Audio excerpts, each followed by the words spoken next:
பெரம்பலூரில் என் நாடு என் ஓட்டு விழிப்புணர்வு பேரணி நடைபெற்று வருகிறது. புதிய தலைமுறை சார்பில் நடத்தப்படும் விழிப்புணர்வு பேரணியை பொதுமக்கள் சாலையின் இருபுறங்களிலிருந்தும் பார்வையிட்டு வருகின்றனர். அதனை தற்போது காட்சிகளாக பார்க்கிறோம்.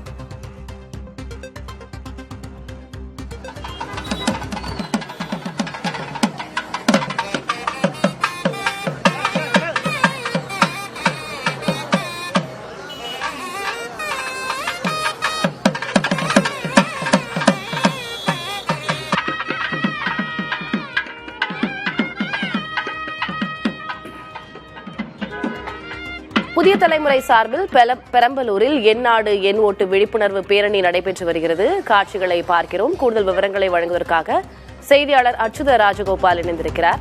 அச்சுத ராஜகோபால், தமிழ்நாட்டின் ஒவ்வொரு மாவட்டத்திலும் புதிய தலைமுறை இந்த விழிப்புணர்வு பேரணியை ஏற்பாடு செய்து நடத்தி வருகிறது. இந்நிலையில பெரம்பலூரில் நடைபெறக்கூடிய நிகழ்வு எவ்வாறு இருக்கிறது?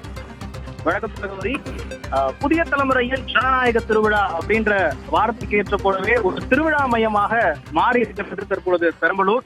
தேர்தலை மக்களிடத்தில் கொண்டு சென்று வாக்காளர்கள் 100% வாக்களிக்க வேண்டும் என்பதை வலியுறுத்தும் வகையில் மகளிர் திட்டத்தின் சார்பில் 500க்கும் மேற்பட்ட மகளிர் சுயஉதவி குழுவினர் இந்த பேரணியாக கலந்து கொண்டு புதிய தலைமுறையின் என் நாடு என் ஓட்டு என்ற பேரணியை விழிப்புணர்வு நிகழ்ச்சியாக பாலக்கரையில் இருந்து காமராஜர் ஆர்ச்சு உள்ளிட்ட பல்வேறு பகுதிகளில் முக்கிய நகர்வழியாக சென்றனர்.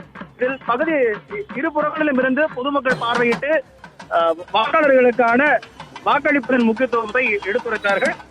முன்னதாக நடைபெற்ற இந்த பேரணியில் மாவட்ட ஆட்சியரும் மாவட்ட தேர்தல் அலுவலருமான மிருநாளினி என் நாடு என் ஓட்டு என்ற பேரணி தொடங்கி வைத்து உறுதிமொழி ஏற்று வாழ்த்துக்களுடன் மகளிருடன் இந்த பேரணியில் கலந்து கொண்டு பேரணியாக சென்றார்.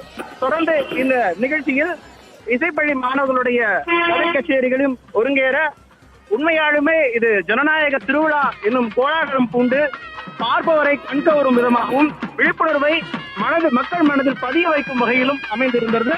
தொடர்ந்து இந்த பேரணியில் மாவட்ட நிர்வாக அலுவலர் கண்ணன், பெரம்பலூர் சட்டமன்ற தொகுதி தேர்தல் நடத்தும் அலுவலர் அனிதா, மாவட்ட மகளிர் திட்ட இயக்குனர் கோபாலகிருஷ்ணன் உள்ளிட்டோர் இந்த நிகழ்ச்சியில பங்கேற்றிருந்தாங்க. தொடர்ந்து இந்த பேரணியை சீரும் சிறப்பாக மாவட்ட நிர்வாகத்தின் ஒத்துழைப்போடு புதிய தலைமுறை முன்னெடுத்துள்ளதை பொதுமக்களும் வருகை தந்து இந்த நிகழ்ச்சியை விழிப்புணர்வை ஏற்றுக்கொண்டனர். விவரங்களுக்கு நன்றி அச்சுத ராஜகோபால்.